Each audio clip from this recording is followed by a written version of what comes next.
Muy bien, estamos aquí en nuestro programa, en un programa más de sociología aquí y ahora, y en este caso hemos querido traer un tema interesante, importante para los sociólogos y para las personas en general y para todas las profesiones, el tema del género, la identidad de género, la disforia de género, que en sociología lo hemos abordado quizás desde la cultura, las instituciones, la sociedad, pero también hay que trabajar de forma interdisciplinaria y escuchar especialistas en la cuestión, en el tema, y por eso tenemos en esta edición de Sociología aquí y ahora al psicólogo clínico Salvatore Gullo Rodríguez. Vuelvo a repetir, psicólogo clínico, tiene una maestría en terapia familiar, una maestría también en políticas sociales y una especialidad en psicopatología y psiquiatría, docente e investigador, docente, como decíamos al inicio, de la Universidad Continental también, y supongo yo que otras instituciones superiores.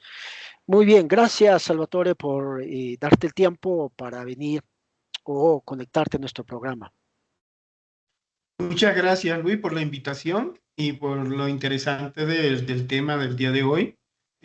Como tú decías, sí, soy psicólogo clínico con maestría en terapia familiar, maestría en políticas sociales, sobre todo en convención y promoción de la infancia, una especialización en psicopatología y psiquiatría, y también soy especialista en terapia contextual de tercera generación. Estoy aquí en la ciudad de Huancayo. Algo muy quisiera que la gente observara es que no soy peruano, aunque vivo en la ciudad de Huancayo desde hace 8 años aproximadamente. Soy de nacionalidad venezolana, de padres italianos, y pues la vida me trajo aquí a Perú hace 8 años y aquí estoy. Qué bueno que estés pudiendo desenvolver tu carrera profesional y tu experiencia y tu conocimiento a las futuras generaciones de psicólogos en este caso y de otras profesiones también. Muy bien, el tema es polémico, es amplio, pero yo escribí hace tiempo atrás 2 trabajos sobre el género y siempre he tratado de profundizar sobre esta cuestión, pero desde la sociología y el género se trata de forma interdisciplinaria definitivamente. ¿Cuál sería desde la psicología, desde tu especialidad, qué se entiende por género? ¿Qué entendemos en todo caso por género?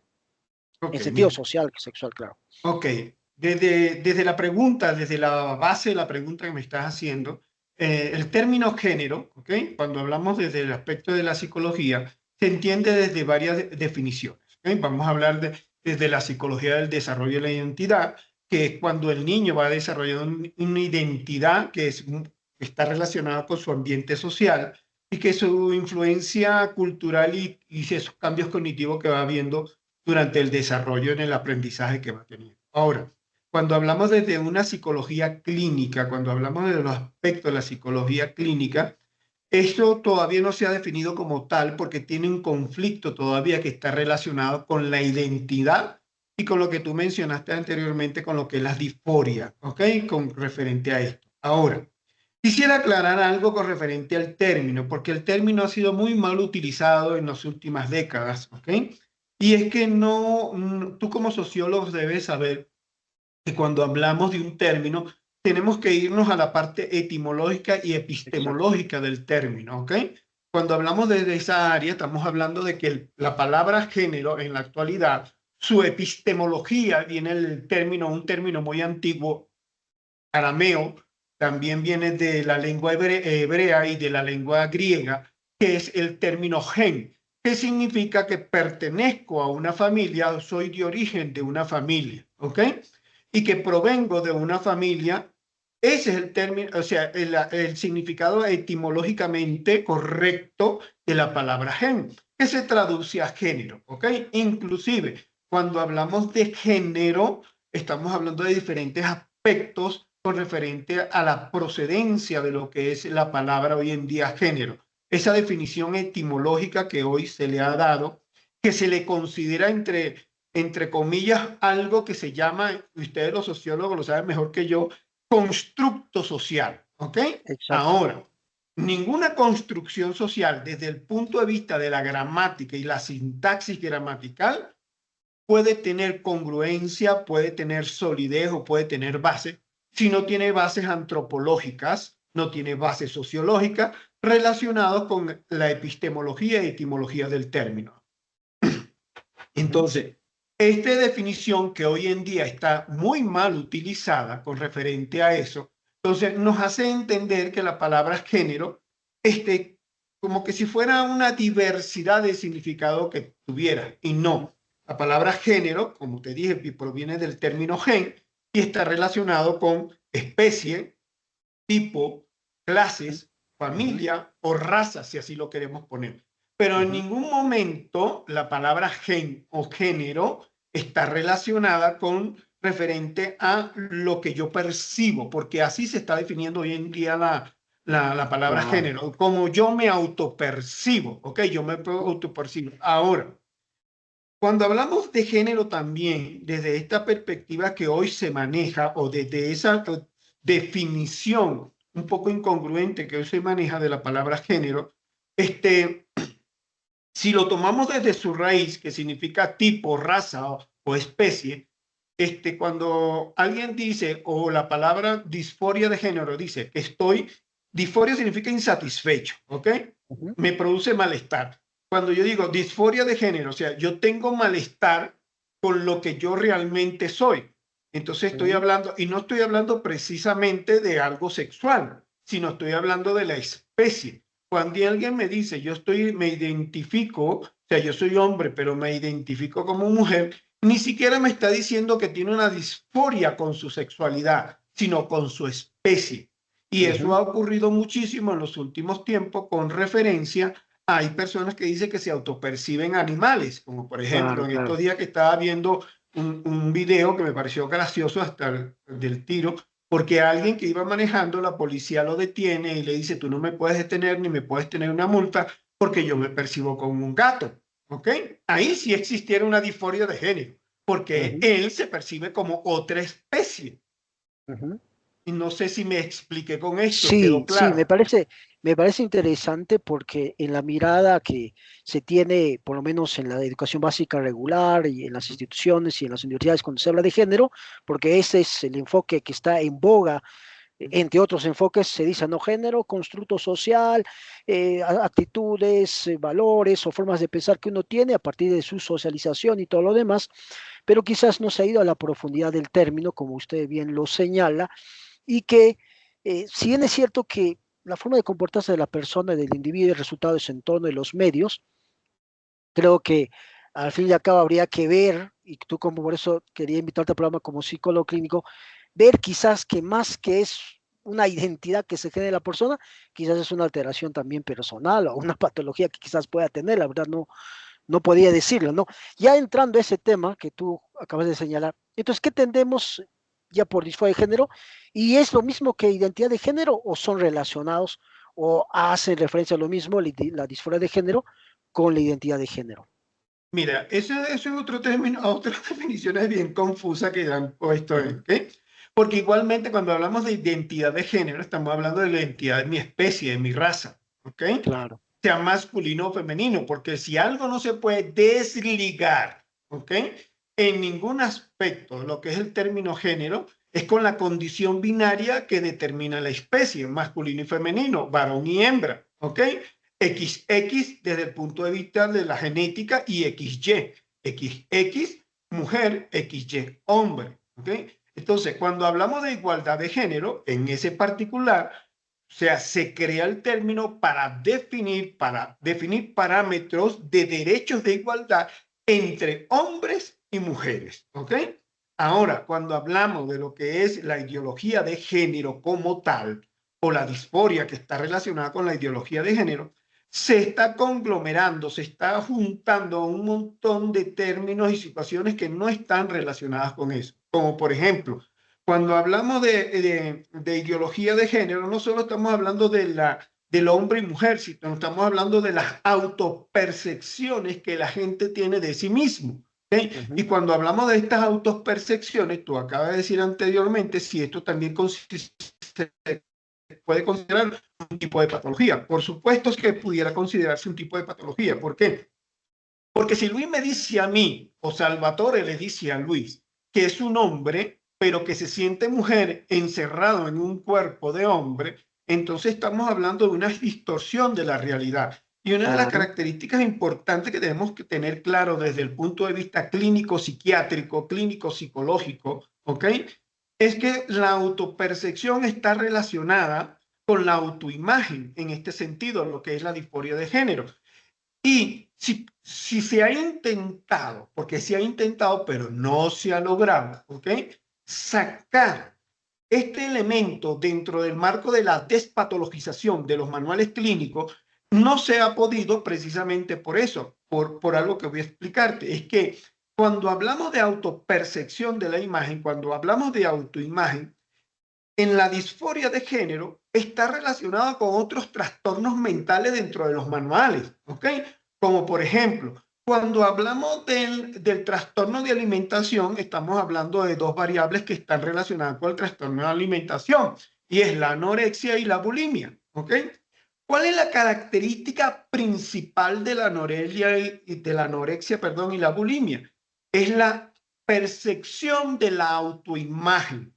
Ejemplo, Exacto. una persona que mide 1,75 o 1,80, pero pesa 40 kilos, 35 kilos, pero en su autopercepción de su imagen se siente que pesa 150 kilos, 200 kilos, ahí estamos hablando de una distorsión de la realidad del individuo, ¿ok?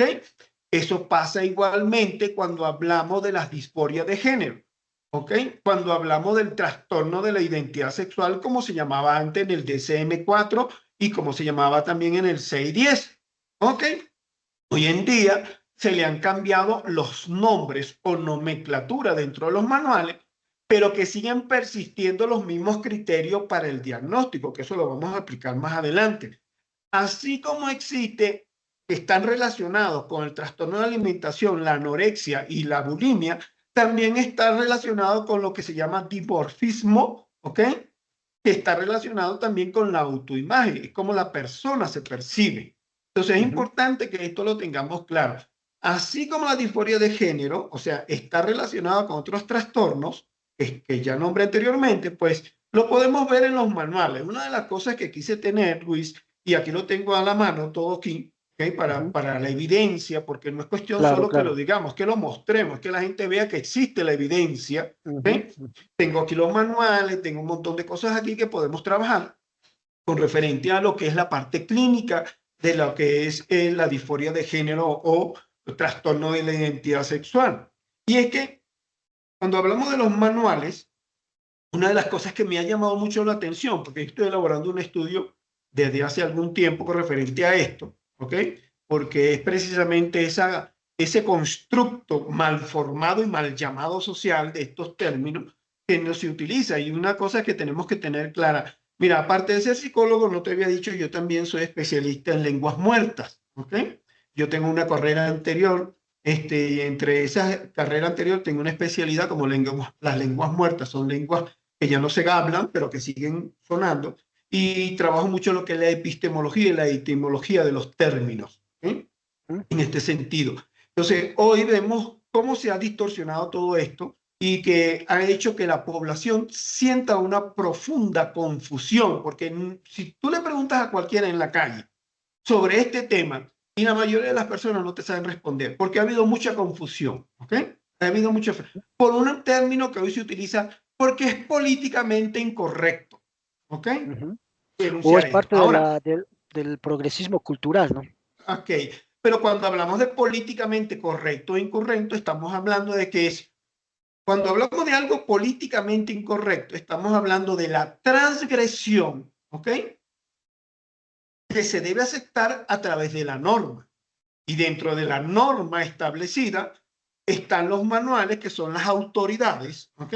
De tres instituciones, que son el peso a nivel mundial sobre los aspectos clínicos que debemos tomar cuando hablamos de trastornos o enfermedades, como son la Organización Mundial de la Salud con el CIE, la Asociación Americana de Psiquiatría, como es el DSM, y la Asociación Latinoamericana de Psiquiatría, como es la GLAD. O sea, tenemos tres manuales que nos afirman, ¿ok? Que a pesar de que se haya querido despatologizar esta condición, se mantiene. No importa cuántos nombres le hayan cambiado, se mantienen los Eso es criterios. importante mencionarlo, ¿no? Qué bueno que mencionas eso. Quería cortarte un momento. ¿Quiénes son los encargados de elaborar esos manuales y por qué un profesional, no solo de la psicología, sino creo que de cualquier campo, debería de revisarlos y tenerlos en cuenta a la hora de hablar de estos temas? Por supuesto que debe tenerlos en cuenta. Mira, lo que pasa es que hoy, como hay tantas corrientes en el área de la psicología, inclusive en el área de la psiquiatría, porque hoy tenemos psiquiatras también que quieren practicar la psicoterapia como el tratamiento, porque una cosa hay que definir aquí, y esto es bueno aclararlo, no es lo mismo ser psicólogo clínico que ser terapeuta. Para el psicólogo clínico evalúa, diagnostica, ¿ok? Y orienta, pero para poder dar tratamiento tiene que tener formación especializada, como en mi caso, en algún enfoque terapéutico, preferiblemente enfoques de tercera generación, ¿ok? Que son los que tienen mayor evidencia científica de haber dado resultados positivos en tratamientos para pacientes de Claro, cualquier trastorno que se maneje. Y eso es bueno aclararlo, porque hay mucha gente que tiene confusión con eso. Con referente a lo que me preguntabas, pues mira, todo psicólogo, todo psiquiatra tiene que trabajar con los manuales. Ahora, hay una corriente hoy conductista, ¿verdad?, que no trabaja con los diagnósticos, pero trabaja con lo que se llama análisis funcional de la conducta. ¿Sí? Podemos trabajar con los dos. Yo trabajo también con análisis funcional de la conducta, ¿verdad?, pero igual, a diferencia de que le con el manual y a diferencia que trabajemos las conductas disfuncionales o anómalas a través del análisis funcional, igual se van a presentar estos elementos disfuncionales distorsionados de la conducta de un paciente, aun cuando yo no lo quiera etiquetar con el manual, si es que uso análisis funcional de la conducta, ¿ok? En cualquiera de los dos casos. Y a la prueba, como dicen en mi país, a la prueba un botón, tenemos el caso de Marsha Linehan, ¿ok? Es la creadora de la terapia dialéctica conductual, pero sin embargo, para ella poder crear un tratamiento efectivo, que es uno de los más efectivos en las últimas décadas, con mayor evidencia científica que hay en el planeta, con referente a tratamientos efectivos para personas con TLP y otros trastornos, ¿sí?, ella tuvo que utilizar el manual de diagnóstico para poder definir, ¿ok?, el comportamiento clínico de esa persona. O sea, es necesario, aunque no queramos etiquetar, necesitamos la guía, y la guía normalizada y aceptada por las organizaciones que anteriormente te nombré son las que mencionamos, como son el CIE, el DSM y la GRAP. ¿Ok? Entonces es importante que todo profesional serio, metodológico y científico de la psicología como de la psiquiatría tienen que utilizar estos manuales. ujú. Y yendo quizás ya, como ya hemos entendido lo que es la disforia de género, que tiene que ver con una autopercepción que uno tiene, pero que se aleja muchas veces de lo real, de lo concreto. Y bueno, en filosofía sabemos, siempre se hace también análisis lógico, racional, que las cosas son lo que son, independientemente de lo que uno sienta o crea, pero ya viendo que no tiene una distorsión de su propia realidad, por ahí, como tú bien has citado los manuales, podían considerarlo o podría considerarse una patología. Y ya quizás una pregunta fuerte sobre estos temas cuando se habla de disforia de género, identidad de género. eh, ¿Una persona se podría cambiar de sexo? Sería tu respuesta al respecto? Si yo digo, Definitivamente. soy varón masculino, pero quiero cambiarme de sexo, ¿eso es posible realmente? O... No, no, no. Ya te explico. Desde cualquier punto de vista que le puedan responder es no. Y te voy a explicar por qué. Porque los seres humanos estamos designados genética y biológicamente por una sexualidad, les guste a la gente o no. Esto de que personas que dicen no soy binario, o sea, no pertenezco ni al sexo masculino o femenino, simplemente no están en contraste con la realidad. ¿Estamos? No están Ujú, en contraste, no están en armonía, perdón, con la realidad. Porque tú, una persona, un hombre, vamos a poner el caso que es el más notorio desde el punto de vista del sexo masculino, ¿okay? Un hombre que diga, mira, yo soy una mujer que me estoy encerrado, pero en un cuerpo de hombre, me voy a amputar el miembro, ¿okay? No significa que cuando se ampute el miembro, cuando se le haga la cirugía y se le dibuje, porque para mí es un dibujo, una especie de vagina que no tiene los elementos biológicamente hablando, como son el útero, el ovario, ¿okay? Y que no es una persona que jamás en su vida me va a generar de forma natural una hormona que es específicamente en su mayor grado de segregación en la mujer, que es el estrógeno, ¿okay? Porque en los hombres la testosterona nunca va a ser una mujer. ¿Por qué? Porque no tiene el aparato reproductivo femenino, que es quien define desde el punto de vista de los cromosomas si es masculino o femenino. O sea, simplemente como decía alguien por ahí, se disfraza de mujer, puede tener una vida relacionada con mujer, pero nunca biológicamente hablando va a ser mujer. claro. Es más, y muy buena esa pregunta, porque aquí tengo el manual. ¿Sabe que una de las cosas más tremendas que he visto aquí en los manuales, que los he leído y que te he leído, con referente que en la mayoría, a excepción del 611, que desde el 2019 que salió hasta el 2023, el año pasado, ha tenido 3 revisiones, porque no se ha podido definir ciertos trastornos, incluyendo este, que antes se llamaban en el 610 disforia de trastorno de la identidad sexual, que ya te lo voy a mostrar, ahora se llama incongruencia de género en el 611, ¿okay? Que la palabra incongruencia sigue teniendo su significado negativo, ¿ok? Claro. Te voy a mostrar algo. ¿Sabe que en casi todos los manuales, inclusive en la GLAD, ¿ok? Cuando se habla, y te lo voy a leer, lo tengo aquí, te lo voy a leer para que tú veas, este es el DSM-5, lo pueden observar, mira lo que dice, ¿verdad? En lo que es disforia de género.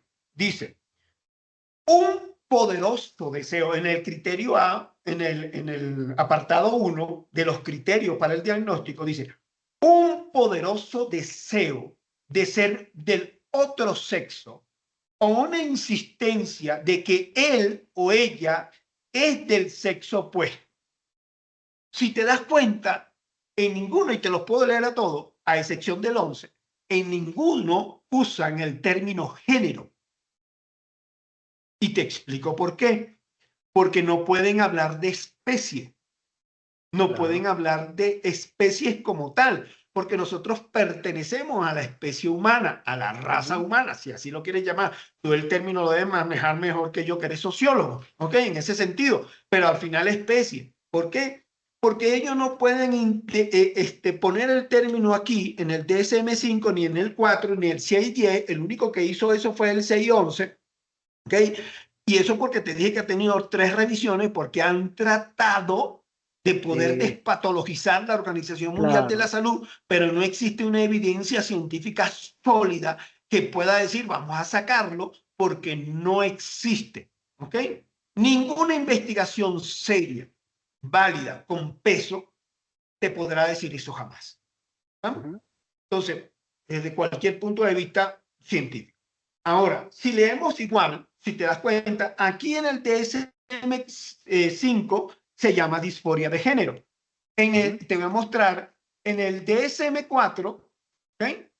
Se llama trastorno de la identidad de género, en el 4. ¿Okay? Ujú. Pero sin embargo, cuando tú lees los criterios, ¿okay? Que tenemos aquí, sigue hablando de sexo. Sigue, Ujú. porque el DSM-5 se llama disforia de género. Aun cuando están usando el término género, para los criterios no lo pueden usar. Los Ujú. que usan sexo, la palabra sexo, tú lo puedes decir, una marcada, y si te leo el 4 para que te des cuenta, en el DSM-5 dice, una marcada preferencia por compañeros de juego del sexo opuesto. ¿Okay? Entonces, si lo leemos todo, nos damos cuenta que hay una total, ¿cómo lo diríamos? Eh, Narrativa equivocada con referente a esto, con la disforia de género. ¿Por qué? Porque los manuales son claros. Aquí está el 610 Ujú. y aquí te tengo el 611. ¿Okay? Aquí está. Ahora, el 611 usa como parámetro incongruencia de género. Aquí está, Ujú. incongruencia de género. Pero, sin embargo, a pesar de que sí utiliza el término género, al final termina, escucha bien, las características del sexo son secundarias y anticipadas debido a la incongruencia experimentada con el género. O sea, hasta la narrativa gramatical está equivocada. ¿Ok? No sé si sería la traducción al español, habría que leerlo en inglés, ¿eh? Pero está equivocada porque no podemos, o sea, género es especie en cualquier punto de vista. Sexo es la característica perteneciente a cualquiera de los dos elementos binarios dentro de la especie, inclusive dentro del ámbito de la especie animal y dentro del ámbito de la especie de la fauna, de la Hay planta, dos. hay Ujú. dos. Y Ujú. eso es algo que Ujú. no se puede eliminar. O sea, eso Claro, es no. Una Eso es cosa un muy hecho, eso es importante, un hecho concreto, es un hecho concreto, ¿no? exacto, es un hecho concreto que nadie puede diferir. Otra cosa muy importante que hay que tener en cuenta. ¿Sabe que esto sí aparece en los manuales y mucha gente utiliza el término? ¿Ok? Es que dice con el sexo asignado. Ahora la pregunta yo que te hago, ¿el sexo se asigna? El sexo no se asigna. ¿Por qué? Porque no es el médico. El médico simplemente, cuando Ve la la evidencia, persona, el claro. bebé nace, dice es varón o es mujer, es hembra o es varón, pero no dice, mira, nació sin sexo, yo le asigno este. ¡Pum! No, porque es Eso algo nos lleva a un genético. tema, eso nos lleva a un tema que hace un momento comentaste que quizás no es el tema de lleno del programa, de la entrevista, pero lo has comentado y esto para que no lo está diciendo quizás Agustín Laje o alguien así, porque a veces la gente lo agarra. Sí. Realmente, desde tu perspectiva, yo escribí un artículo hace tiempo sobre ese tema. Yo creo que si hay una ideología de género, independientemente que yo sea sociólogo y que los sociólogos tengamos una postura bien contraria a esta, la evidencia nos dice que hay ideología detrás del discurso del género. ¿Cuál es tu posición al respecto sobre si hay o no hay ideología de género? Claro que hay, claro de que hay. Y te voy a explicar por qué ideología. Porque la palabra misma lo dice, es una ideología, es un ideal que algunas personas tienen. Mira, una de las cosas que dice aquí en los manuales, y te lo voy a poner ahí, dice, es un deseo. Ahora, la pregunta es, ¿qué es un deseo? Un deseo es un anhelo Ujú. persistente, ¿ok? De ser algo, de lograr algo. Entonces, no, cuando la persona dice deseo, ¿ok? La palabra deseo hay que montarla bien. ¿Por qué? Porque está relacionada simplemente con algo intrínseco de la persona, ¿ok? Yo puedo desear, es un anhelo, es y Y, persistente. Y y, cuando dice deseo, no necesariamente el deseo se va a cumplir porque tú lo quieras. y ahí quería entrar, ahí quería cortarte. Ese deseo no nace quizás por una interioridad de la persona, que yo he nacido así, como se dice, ¿no? De ahí Ajá. las ondas, los medios, las industrias culturales, la política, la cultura progresista y todos los medios que te dicen que es posible yo creer, sentir esto. Y esos deseos, en el fondo, creo yo, son impacto de esta sociedad postmoderna, de esta Ujú. sociedad muy cambiante, de esta influencia de los medios que te dicen que es posible desear ciertas cosas que van incluso en contra de tu realidad o de tu condición biológica, ¿no? Claro, exactamente. Un deseo puede ir en contra de la realidad. ¿Sí? Puede ir totalmente en contra de la realidad. Y una cosa muy importante que te... Lo que pasa es que hoy manejamos los aspectos de lo que es lo que se llama lo político, ¿ok? Ahora, vamos desde ahí, de esa base que tú hiciste la pregunta. Hoy en día se maneja la ideología de género ¿desde qué aspecto? Desde la política, desde el elemento político. Sí, se ha desarrollado el término políticamente correcto y políticamente incorrecto. Ok, ahora, pero ¿qué peso tiene esto? El peso que tiene es que, como yo soy congresista, como yo soy trabajo en la parte legislativa, ¿eh? Y estoy de acuerdo con esta ideología o formo parte de un grupo, porque hablamos de que hoy en día esto comienza desde dos movimientos que se consideran desde los años 60, que es el movimiento WOC, no sé si lo has Sí, sí, sí, sí. hablado, has escuchado, y el Ujú. movimiento WOC comienza con ¿qué? Comienza para la igualdad de las personas blancas con las personas negras, ¿ok? Comienza. Ujú. Luego se transversa o se adiciona el movimiento ideológico con la ideología de género que se incluyen a las comunidades LGTB. Y quiero hacer una aclaratoria porque a veces esto es muy mal interpretado. La intención de la entrevista, y eso creo, y la intención de la explicación clínica aquí es no dar un discurso de odio, porque ese es el argumento que se tiene siempre a través de las Ujú. comunidades LGTB y más, Ujú. de que cuando uno da con base argumento, base científica, base sólida de lo que se está hablando, entonces uno habla a través del odio. No es eso. Simplemente tenemos que tener claro. Es más, te voy a hacer referencia a algo. No sé si tú recuerdas que hace como 2, 3 años aproximadamente, no recuerdo bien, el gobierno del Perú sacó un decreto supremo que creo que era el 00924, algo así se llamaba, ¿ok? Donde creo que lo tengo aquí, déjame buscar. Déjame buscar. Sí, todo lo tengo aquí porque base para todo. Donde dice, ¿ok? Este decreto supremo establece, ¿verdad?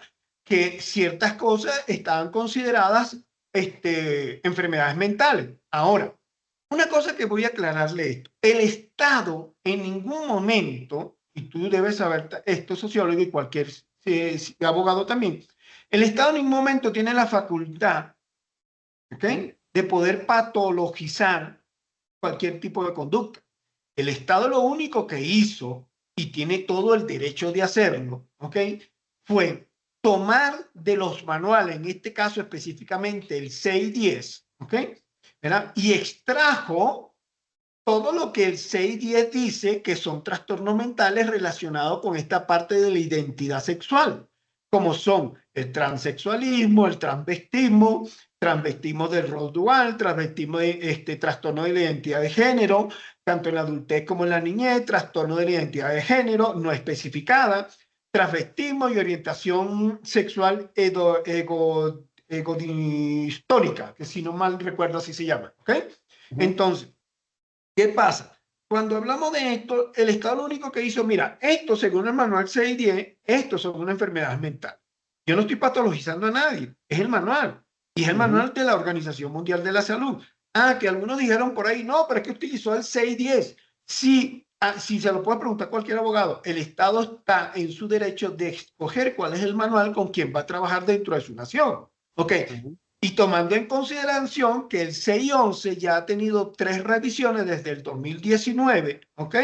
Y todavía no se ha podido definir concretamente, y por eso en algunos países como Perú no se ha empezado a utilizar, ¿ok?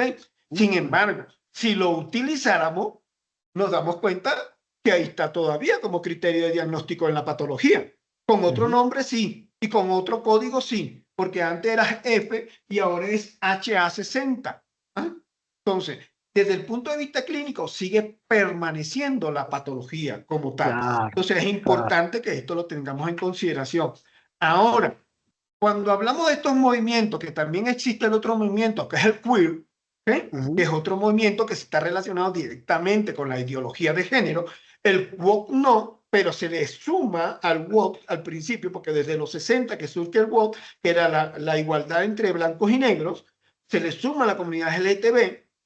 Ahora surge el movimiento queer, ¿eh?, que es totalmente relacionado con las comunidades LGTB, donde no solo estamos hablando de que las personas transexuales, transvestis, tienen sus derechos, sino que también quieren sumar a este derecho otras cosas que siguen manteniéndose estrictamente patológicas, como es la pedofilia, ¿ok?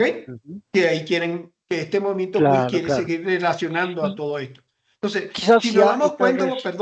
perdón que te interrumpa y con esto termino, quieren seguir distorsionando esta situación que no se puede. Ahora, si nosotros nos enfrentamos a la realidad, Luis, una cosa muy importante es esta.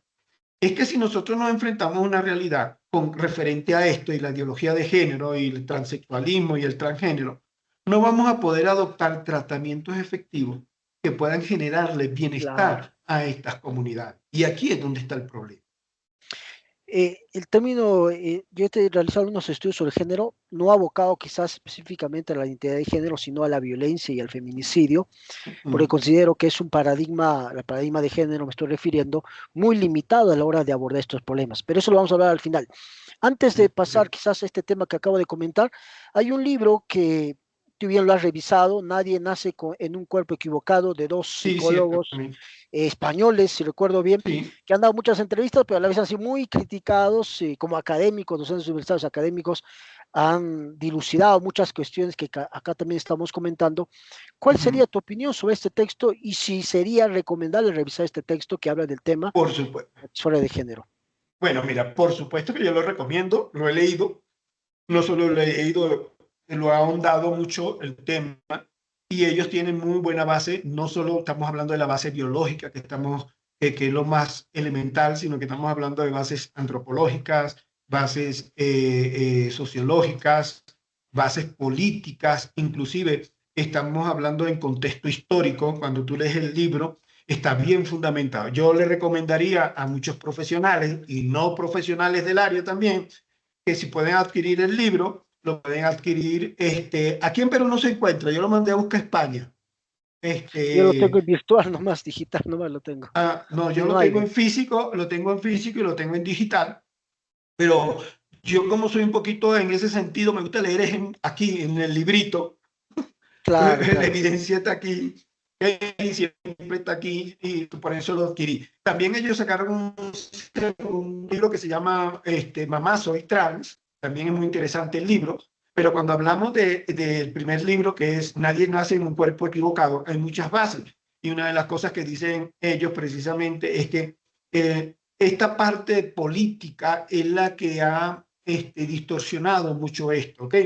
Yo entiendo no importa si perteneces o no perteneces a la comunidad LGTBQ o IA porque hay varias denominaciones que al final cambian las letras, ¿ok?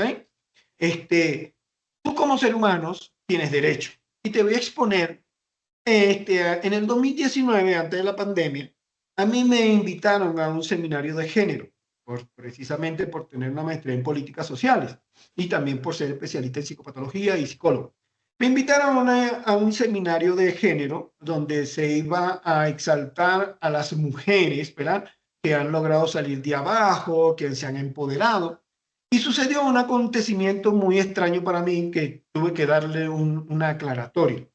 Entre esos fue una persona que pertenecía a la comunidad LGTB de aquí de la ciudad de Huancayo, y su propuesta era lo siguiente, basándose en un artículo que está dentro de la Ley de los Derechos Humanos, que es sobre la preservación de la raza humana. ¿Ok? Te explico. Los derechos humanos establecen, ¿verdad?, que cuando una mujer sale embarazada y no tiene los recursos económicos y los recursos médicos para sostener el embarazo durante esos 9 meses, ¿verdad?, el Estado provee para esa persona, para esa mujer, ¿verdad?, en consideración a la preservación de la raza humana, provee todo lo necesario para que esa gestación se dé al final exitosamente, ¿ok?, y pueda dar a luz a ese niño. El Estado da medicación, atención médica y todo eso. Esta persona pretendía plantear como un derecho a la comunidad LGTB trans y transgénero que con ese mismo artículo se le agregara a las personas trans, ¿ok?, que el Estado le diera la medicación hormonal que ellos necesitan, ¿ok?, que ellos necesitan para poder inyectarse todos los meses este proceso hormonal, porque como te dije anteriormente al principio, ellos nunca van a generar la cantidad de estrógeno necesario Claro. porque no son mujeres, ¿ok? Entonces, en este sentido, pues ahí yo sí me levanté y dije, me va a disculpar, claro, lo toman, yo tuve en la última seminario, tuve una denuncia, me hicieron una denuncia por eso, por mi supuesto discurso de odio, cuando uno tiene que aclararle las cosas a las personas. Claro, el proceso de la denuncia no fue porque hubo evidencia de que yo nunca ni ofendí, ni maltraté, ni fui, ni tuve consideraciones homofóbicas, ni transfóbicas, ni nada de eso, ¿ok? Que son cosas distintas, claro, ¿no? Que son dos cosas distintas. Entonces yo simplemente le dije, ya va. Lo que le hizo fue este aclarato. Tú naciste biológicamente hombre, ¿sí? Eso ya le irritó. Ahora que tú tuviste, utilizando el término que aparece en los manuales, que es deseo, ¿ok? Le digo, tú tuviste el deseo porque te sentías incongruentemente insatisfecho con tu sexo y tuviste el deseo de transformarte en lo que se puede considerar una mujer trans, no biológica, una mujer trans. Eso fue la pregunta que yo te hago, le dije. ¿Eso fue una decisión tuya? ¿Ok? ¿Una decisión personal tuya o fue simplemente características de una incongruencia, como lo establece el manual, entre lo que tú percibes y lo que sientes? Ya. En cualquiera de las dos respuestas que me diera, siempre iba a haber siempre iba yo a tener una respuesta adecuada para ella. Y ojo, lo traté como se percibía. Entonces, para no faltarle el respeto, y le dije, el problema está en que si fue un deseo tuyo, el Estado no está en la obligación, ¿okay? Fue una decisión tuya de darte eso, porque esto no está en concordancia a la preservación de la raza humana, ¿ok? Y en segundo lugar, si fue algo que es incongruente contigo, entonces lo que el Estado está en la obligación, y ahí es donde surge el decreto de darte un tratamiento médico o psicológico y psiquiátrico adecuado para ti. ¿Okay? Claro, Entonces, esos son dos cosas que hay que entender claramente. ¿Okay? Y no es, con esto nadie está hablando de discurso de odio. Tú te puedes percibir como tú quieras, pero tu percepción de la realidad no me la puedes imponer a mí. ¿Okay? exacto. Ujú, Y tampoco exacto. puedes obligar a una comunidad, a una sociedad y a un Estado, ¿ok? A obligarlo a tener acciones a tu favor porque el simple hecho que tú lo deseas. Ujú. ¿Estamos? Y eso hay Yo que comparto tenerlo eso. bien Ujú. claro. Sí, me parece interesante y lo está diciendo tú como profesional, no solo de estudios, creo que ahora has tenido casos, experiencia clínica tienes en tratar estos casos.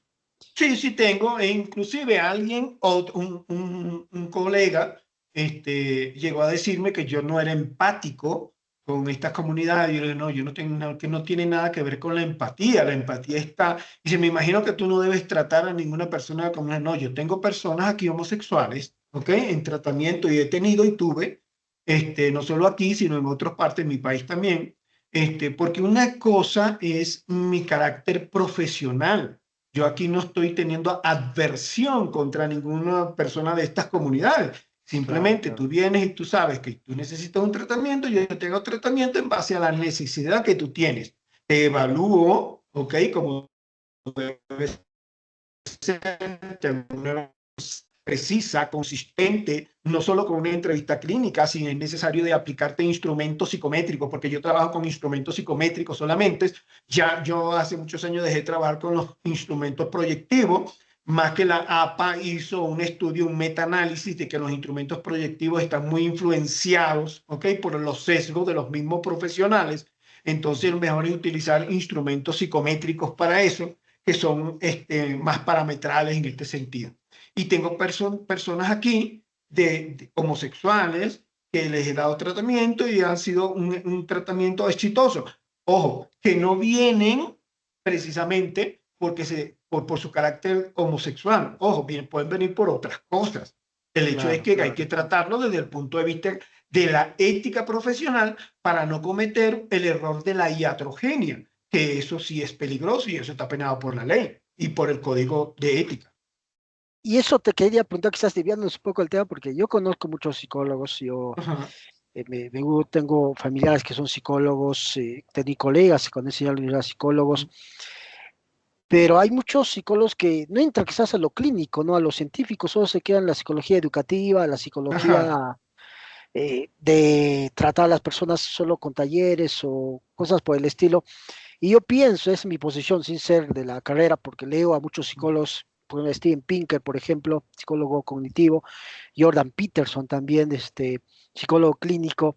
Mucho he leído a psicólogos, pero estos psicólogos tratan de teorizar y explicar las cosas como tal, y no solo banalizar muchas veces los temas, ¿no? Y me parece interesante que puedas abordar el tema clínico con la terapia, la intervención y académicamente también, cosa que hay algunos por ahí, digo, psicólogos que no lo tratan, no lo abordan, ¿no?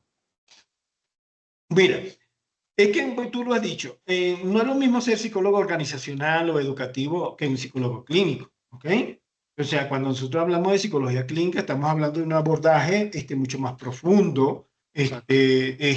No solo, yo siempre he dicho, y lo sostengo hasta ahora, que un psicólogo clínico es un psicólogo que tiene que prepararse de forma muy holística. Ejemplo, un psicólogo clínico tiene que saber de neurociencia, tiene que saber de neuropsicología, ¿okay? Tiene que saber, inclusive, tiene que tener una excelente formación en psicopatología. ¿Estamos claros? ¿Por qué? Porque estamos hablando de aspectos netamente clínicos. ¿Okay? Cuando hablamos de los aspectos netamente clínicos, estamos hablando, si se quiere, un pensamiento profundo dentro de la cabeza de cualquier persona. Como hay un refrán, no sé si aquí en Perú se escuchará, pero en mi país se usaba mucho que cada cabeza es un mundo, ¿ok? Cada cabeza es un mundo y cada mundo en esa cabeza puede generar un montón de cosas que estén acorde o no con la realidad actual de la Ujú. situación. Entonces, ahí es donde tenemos que estar claros. No es lo mismo ser, es más, incluso psicólogos educativos y los psicólogos, vamos a sacar un poquito los organizacionales porque se dedican a otras áreas, ¿ok? Que en la parte organizacional, estructural y todo eso, sin ánimo de menospreciar a mis estimados colegas, ¿vamos?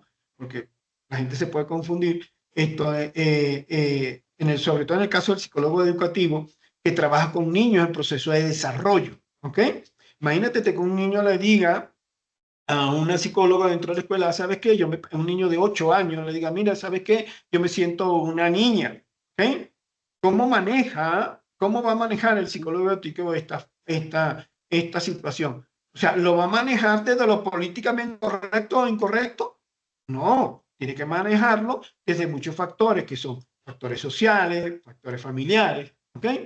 ¿Por qué? Porque incluso esto que tú hiciste la pregunta anteriormente, lo que es se nace o se nace con esta situación de ser. Te voy a explicar algo. No sé si has leído al doctor Dean Hammer.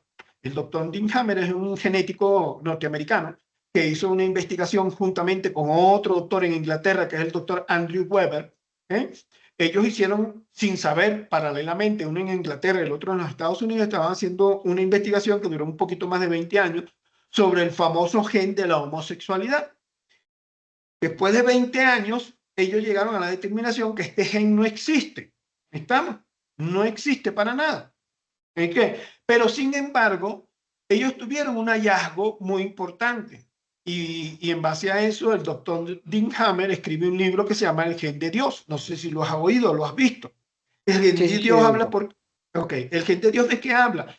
Habla de que aunque no se encontró este gen de la homosexualidad, se encontró el gen de la espiritualidad, que es el denominado MTA2, el AMTA2. Ok, un gen que tenemos en el cerebro que nos ayuda a la parte espiritual, las personas que están relacionadas con la meditación, la oración y todo este tipo de cosas, que van generando una personalidad un poquito más asertiva, un poquito más proactiva, que les ayuda a manejar esto. ¿Okay?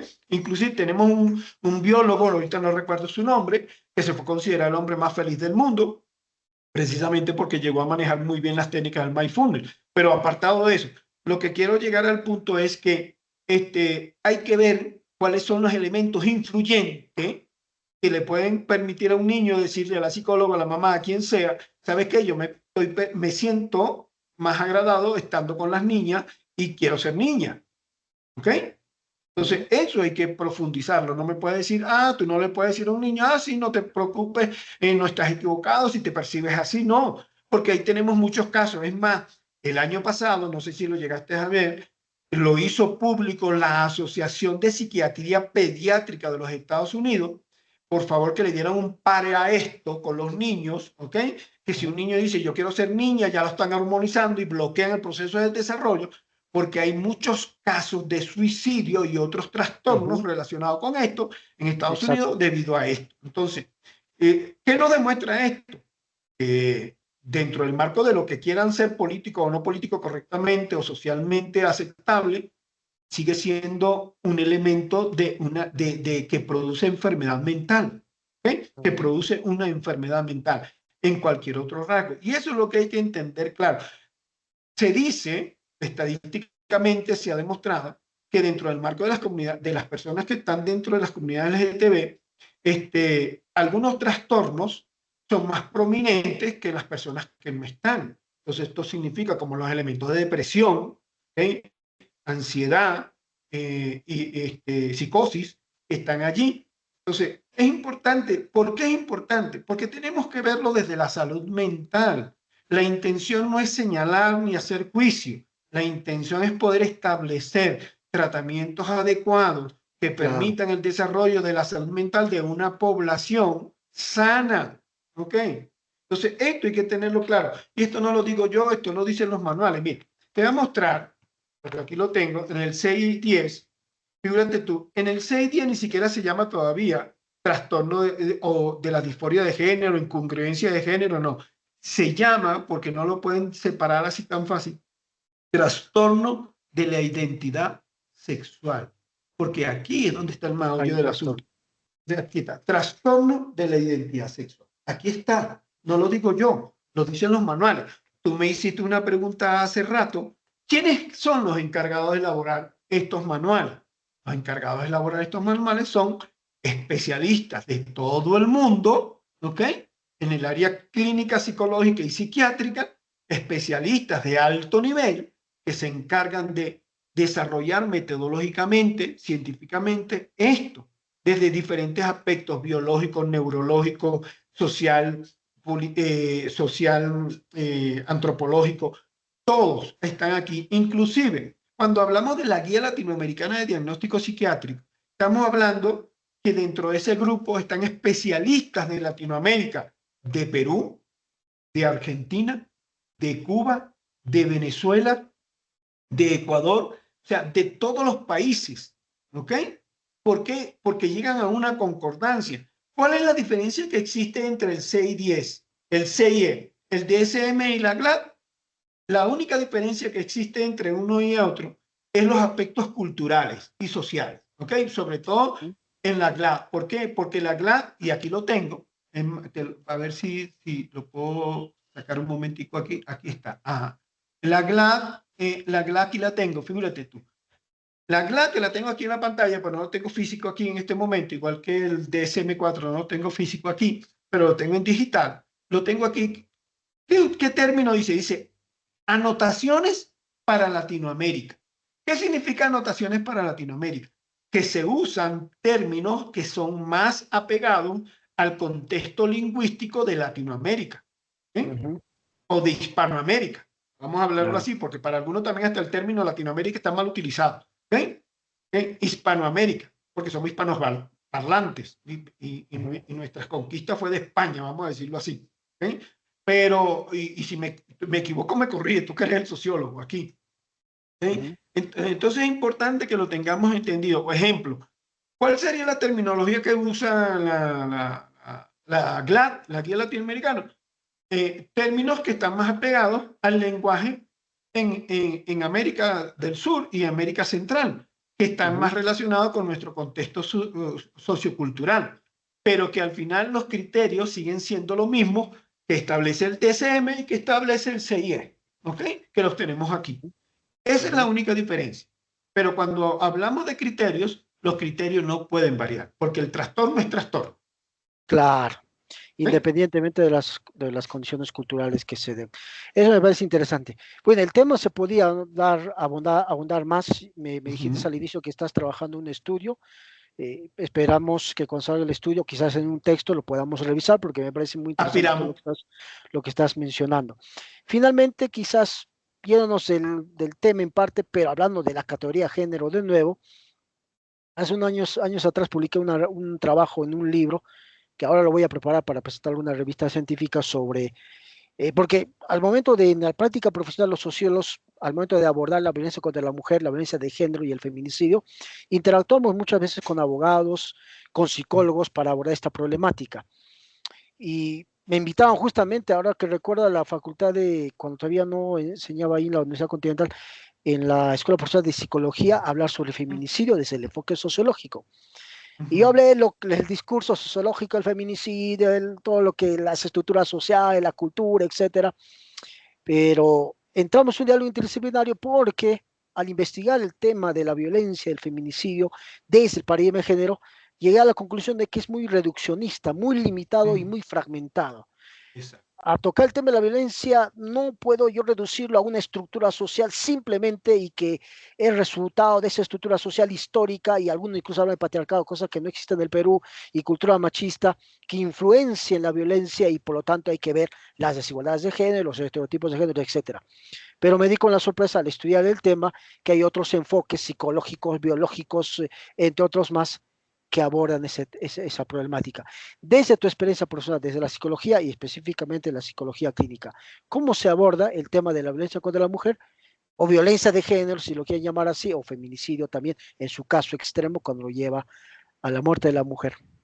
Mira, es que el problema no es que exista feminicidio, lo que existe es una pareja asesina en contra de una mujer. Ahí es donde está el problema. Ok, ¿por qué puede suceder esto? Por varios factores. Ok, podemos hablar desde un elemento de un individuo que maneje la celopatía, ¿okay? Que sabemos que su cabeza está mal, que interpreta cualquier acción de esa pareja, ¿okay? Y esto lo hace irritabilidad. Te voy a explicar para que con esto podamos entender más ampliamente. Una de las cosas que se habla mucho hoy en día y se mantiene, pero que en realidad no existen los manuales como tal, es la psicopatía como tal, el comportamiento psicopático. Dentro de los manuales, de ningún manual de diagnóstico existe un elemento trastorno de la psicopatía. No. ¿Por qué no existe un elemento allí? Porque la psicopatía o un psicópata es un conjunto de características y Claro, criterios de comportamiento que están relacionados con diferentes trastornos de la ujú, personalidad. Un psicópata puede tener rasgos narcisistas, ¿ok? Características narcisistas, de TLP, histrionismo, un montón de cosas que lo hacen desarrollar un comportamiento psicopático. Por eso en exacto. los manuales no existe, y lo puedes buscar, que diga trastorno psicopático. Eso no existe. ¿Ok? Entonces, aquí hay una cuestión de feminicidio o no. Una de las cosas, yo tuve la oportunidad, tanto en Perú como en Venezuela, aquí en Perú trabajé para los centros de emergencia mujer, el CIE que llaman, también trabajé para la DEMUNA. En mi país trabajé para la LONA, que es la LONA viene siendo el equivalente aquí en Perú de la DEMUNA, la Defensoría del Niño y Niña del Adolescente. Y te voy a explicar algo que pasa. Y yo que lo he tenido aquí, porque a mí yo he tenido la oportunidad que desde algunos tribunales de violencia familiar, porque como soy especialista en terapia familiar, me mandan a evaluar cuando existen casos de violencia, ¿ok? De pareja aquí. ¿Qué pasa con esto? Es como, te lo voy a poner así. Es como el diagnóstico del trastorno límite de la personalidad. El trastorno límite de la personalidad, en un 90-95%, estadísticamente hablando, quienes generan este trastorno son las mujeres. Ojo, pero eso no implica que el trastorno solo lo tengan las mujeres. Lo que pasa es que las mujeres son más flexibles en venir a buscar ayuda dentro del marco de la terapia psicológica y la evaluación psicológica que los hombres. ¿Ok? Si los hombres acudieran de la misma forma que acuden las mujeres, ¿ok? Preocupadas por su salud mental, quizás tuviéramos a la par las estadísticas del diagnóstico de TLP. ¿Qué quiero decirte con esto? Que en este caso los hombres muy pocas veces denuncian, ¿ok? ¿Por qué? Porque ahí sí existen parámetros bastante marcados del aspecto social. Porque si un hombre denuncia, ¿cómo crees tú que se va a ver? Tú que eres varón y yo que soy varón. Se va a Ujú. ver como un hombre débil, un hombre sin carácter, un hombre que se deja dominar. O sea, esta es esa etiqueta social. Ay, mira, este se deja someter por la mujer y todo ese montón de cosas, que es un bullying, es un tipo de burla. ¿Ok? Ujú. Pero si los hombres denunciaran, ¿verdad? Denunciáramos, vamos a incluirnos nosotros también, porque uno no sabe. ¿Ok? Denunciáramos de la misma forma en como denuncian las mujeres, ¿cómo crees tú como sociólogo que estuvieran las estadísticas? Claro, habría Mira, un te voy a cambio poner un... significativo, ¿no? Ok, entonces te voy a poner un caso que yo tuve el año pasado, sí, hace año y medio aquí. A mí me envían del Tribunal de Familia, Violencia y Familia, un caso de una pareja. Cuando yo te lo juro que estoy pensando que quien viene maltratada es la mujer, ¿ok? Resulta ser que el maltratado es el hombre. La mujer y el hombre estaban en una fiesta, no sé cómo era la cosa, ahí no recuerdo. Lo cierto es que los dos tomaron y quien fue la violenta fue la mujer en este caso, que agarró al hombre y por la cabeza, por el cabello y lo batuqueó contra un banco de concreto varias veces y pues prácticamente le desfiguró el rostro. ¿Ok? Entonces, esto también pasa. O sea, cuando hablamos de violencia, la violencia no tiene distinción sexual ni de género, si así lo queremos tomar. ¿Ok? No tiene distinción sexual, no tiene, puede ser hombre, puede ser mujer. ¿Ok? Y si hablamos de mujeres que tienen características o diagnóstico del TLP, pues una de las características del TLP es precisamente que esa persona puede ser bien agresiva, ¿ok? No solo verbalmente, estamos hablando físicamente. Entonces, es una cuestión de, como decías tú, o sea, debe hacerse un estudio profundo y serio de esa realidad. ¿Ok? Claro. Pero como siempre nos desviamos hacia un costado, entonces es difícil ver esta realidad si no lo hacemos así. Claro, quizás habrá otro programa donde podemos profundizar sobre este tema, pero quería escuchar tu opinión al respecto. Muy bien, para finalizar, ¿cuáles son tus proyectos futuros y cuándo podríamos esperar el estudio que estás haciendo sobre el tema de disforia de género? Mira, para el año que viene el estudio, porque estoy haciendo dos estudios precisamente, ahorita estamos, te voy a dar la primicia aquí, no lo he divulgado, pero estamos trabajando en un instrumento, ¿ok?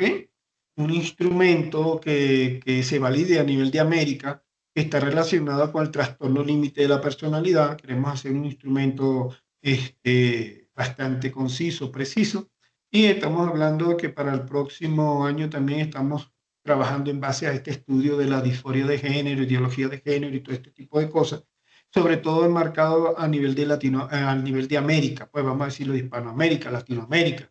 Entonces, para ver cómo hacemos. Yo tengo tres libros escritos. El primer libro está en Amazon, que se llama Espiritualidad y Recursos Noológicos, herramienta para un proceso psicoterapéutico basado en un estudio que hice. El segundo libro es Consideraciones de la Salud Mental, que es un libro compuesto de varios autores. Yo tengo dos capítulos allí, a nivel de la base de América, de Latinoamérica.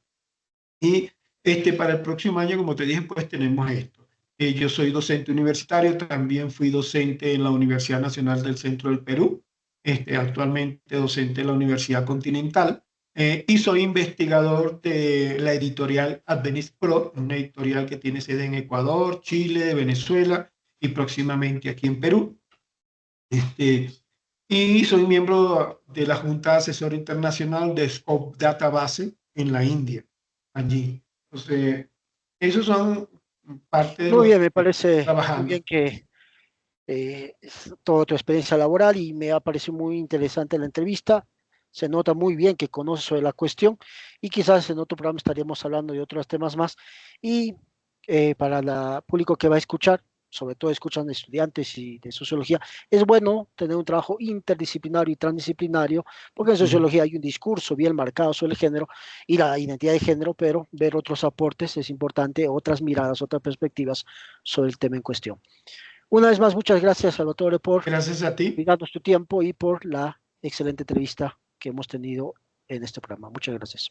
Gracias, Luis. Y bueno,